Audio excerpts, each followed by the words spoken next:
Have you ever walked through the nursery and wished you could buy every single thing you fell in love with?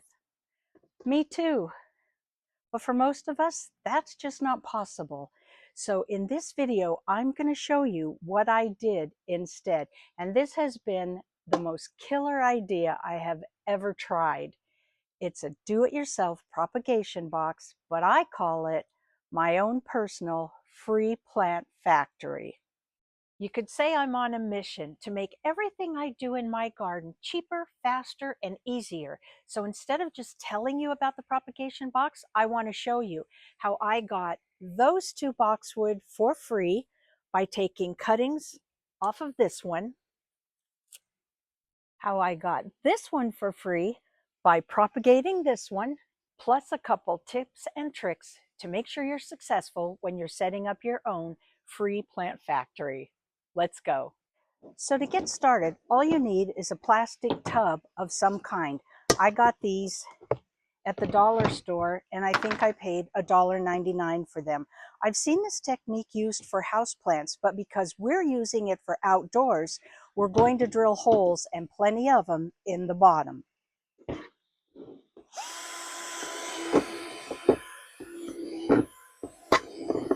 Don't worry if it cracks like that just did.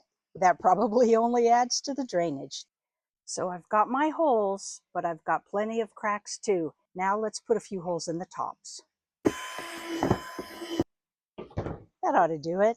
So now for the fun part. You want to scour your garden for all the plants that you want to propagate. I thought it would be fun to show you plants in 3 different categories. That way, no matter what you're choosing, you'll have some idea of how to go about it. First up, a flowering shrub like hydrangea.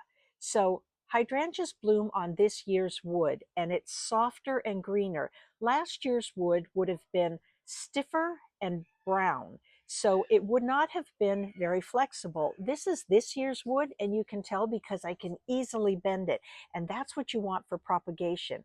So the first thing I'm going to do, well, it's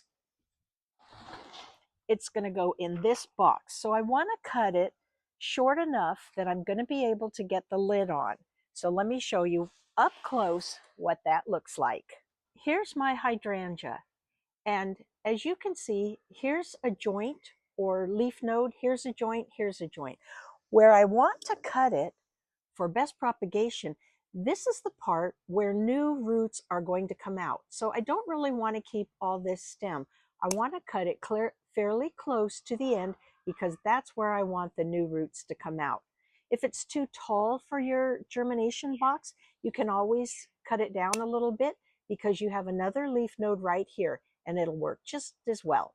So when you have a broadleaf shrub like this thing is going to lose moisture really fast.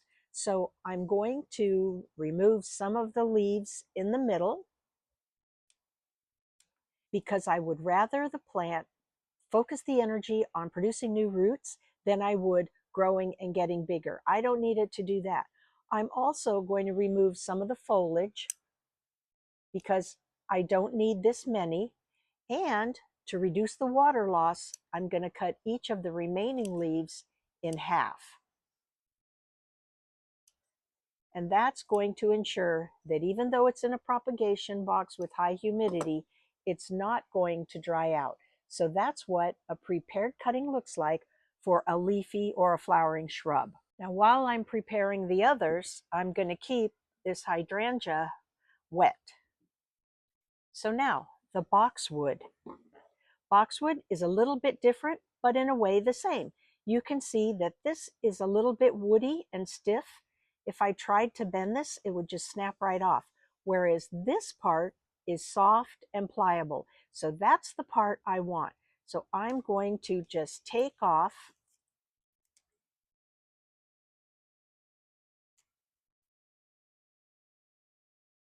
I actually didn't mean to break off that whole thing, but since it did, now I have a tender little cutting.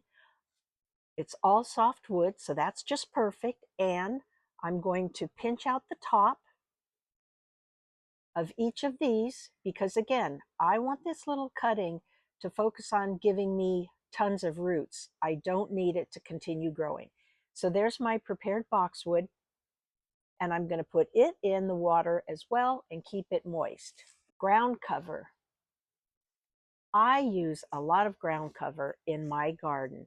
And if you buy ground cover by the flat, you know that it's very expensive. I used Pachysandra for this entire bed, the whole length of my garden, 60 feet.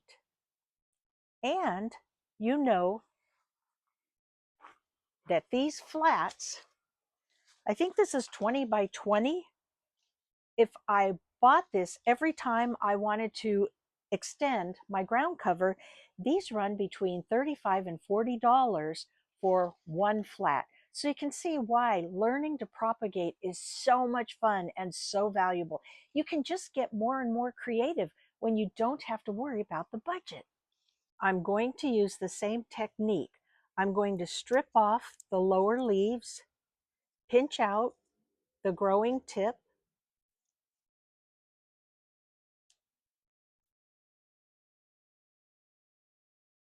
and wherever these little leaf nodes are, that is where new roots will be produced. Now, let's prepare our box. So now that we have plenty of drainage holes in our boxes, we have our cuttings prepped, let's talk about what we are going to fill them with. I have mine full of pumice, but you do have a couple choices. You could also use vermiculite or you could use perlite. I happen to use pumice because it's what's usually available at my garden center. It's basically expanded volcanic rock. So you buy it once, you're going to have it forever. The reason these planting mediums are so successful is because it allows both moisture and air circulation. If you were trying to root cuttings in just plain water, they would eventually root, but the root systems would be fairly weak. If you were trying to root them just by sticking them in the ground, they would eventually root. You have to really monitor the water, but you would never be able to see what was going on underneath the surface. So that's what makes these so much fun. You can see from the sides when you're getting a good root system. So this is the one that I use for ground cover. And this is the one that I use for things like boxwood and hydrangeas. So let me show you how to prepare them to go in the box. This is a rooting powder, and it's very effective for stimulating new root production. This is a powder, but it also comes in a gel. I've used both, and they both work equally well. Now, this particular size is my favorite because it can accommodate just about anything that I want to propagate. And it's my original one. So I have used this over and over. So for my hydrangea, I'm just going to dip it into the water. I'm going to dip it into the rooting compound, and I'm going to put it as deep as I can into the planting medium. Let me give you a closer look. I'm going to re-wet it, dip it in the rooting powder, and put it as deep as I can in the pumice. And I'm just going to fill this entire thing. And I'll show you the result. This is the hydrangea that I propagated most recently in this very box. I started with 4 cuttings just like this, and I got this. The last time I saw a hydrangea like this in this size at the nursery, it was $50. So now you know why I'm so excited to pass this tip on to you. So once you've got your box full of cuttings, water it well, put the lid on, find a shady spot in the garden, check it every day, and in a couple months, depending on the variety of your cuttings and the time of year, in a couple months, you should have something to pot up. Now you know the secret to creating free plants for the rest of your life. The next time you stroll through the nursery, you're going to feel differently about what you're seeing, because now you know how to create free plants in your very own propagation box. Just remember to be respectful and don't propagate anything that has a patent on it. You know, hybridizers spend lifetimes developing new varieties, and we don't want to rip them off. Stick to the older varieties, and you can feel good about your own free plant factory. Thank you so much for being here, and I'll see you next time.